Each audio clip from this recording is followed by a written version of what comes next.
Well, the left's been peddling the crime is down line, but is it really? Now, we've told you about allegations that the D.C. police have been manipulating data to make it seem like the city is safer than it actually is. But the big news tonight, the DOJ is now investigating those claims. According to sources, it'll be led by the U.S. Attorney's Office in D.C., headed by, of course, none other than Jeanine Pirro.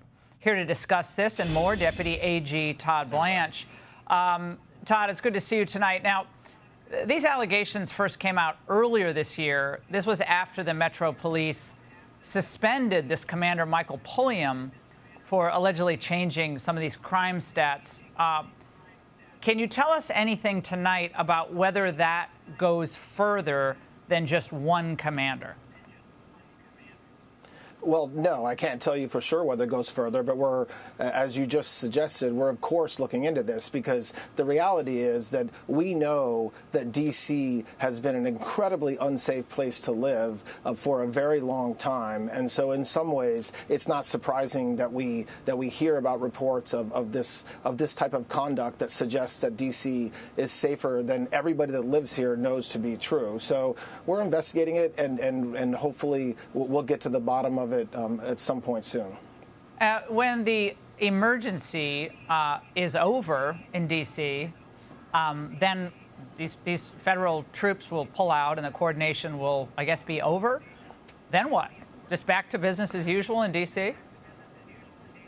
Well, no, absolutely not. I mean, listen, the whole goal, President Trump's goal from day one has been to make this city safe, to make this city a place that we all enjoy being, to make this city a place that world leaders who come to see the president come in and are jealous of, and that's something that we are proud of. And for example, just last night, we arrested over 80 people in this city, including an MS-13 gang member. We took 9 firearms off the street. Since we started this effort, we've arrested 4 people on suspected homicide, over 50 people for drugs charges, and that's in August, and it's just been going on for just over a week. And so what our goal is to empower the police department and empower the leadership in D.C. to know that they can make this city safe again, and it will not be completely safe in 30 days, but we're already seeing results every single night and every single day that the community loves. And by the way, Laura, the same liberal media that's out there criticizing us and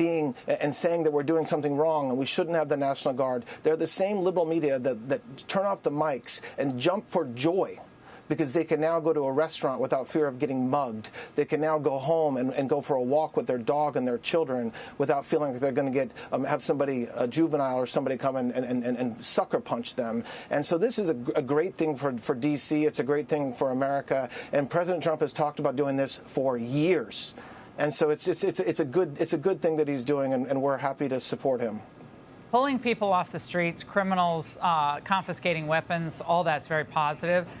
Keeping people in jail and not having the revolving door of justice, which you see all over the United States, especially with more youthful offenders. Young people are often sent out to commit heinous crimes. Gangs know that they're not going to be held. They can't be held. What can we expect there, sir?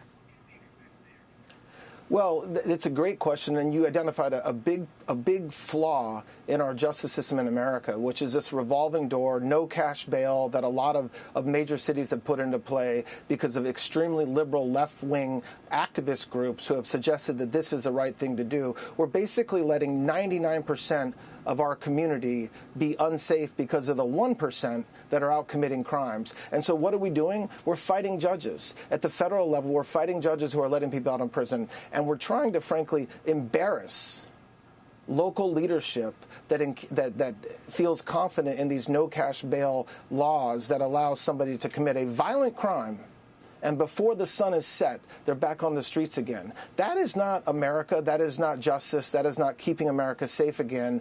And so in D.C., what we're doing is we're showing an example to hopefully the rest of this country that when you focus federal resources on keeping communities safe, it works. And that's what we're doing, and that's what we're going to continue to do. And General Bondi says it every day when she's out there. She's out there every single night with the federal agents and our local PD officers, telling them exactly what I'm saying to you, which is that we will make this city safe as an example to the rest of the country.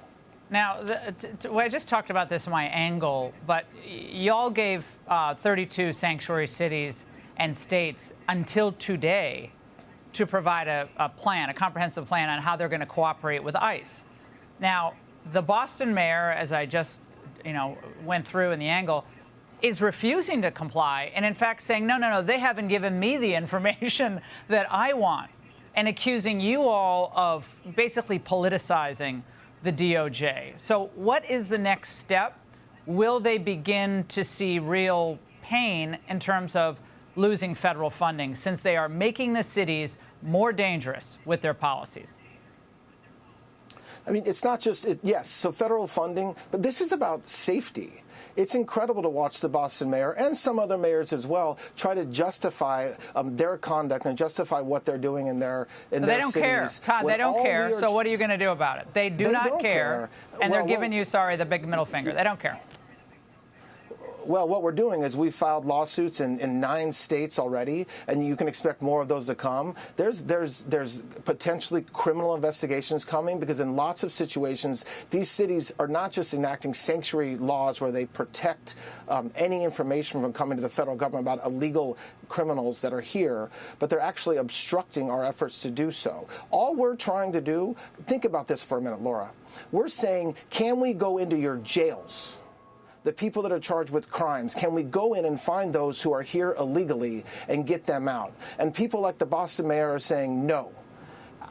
How voters are okay with that in any city is beyond me, yeah. But President Trump's not okay with it, and I'm not okay with it. And so, yes, look, we've already filed lawsuits. You can expect more of that. We're putting a lot of pressure on these cities, and the fact that the mayor had to come out and say that is a good start, but there's a lot more to come.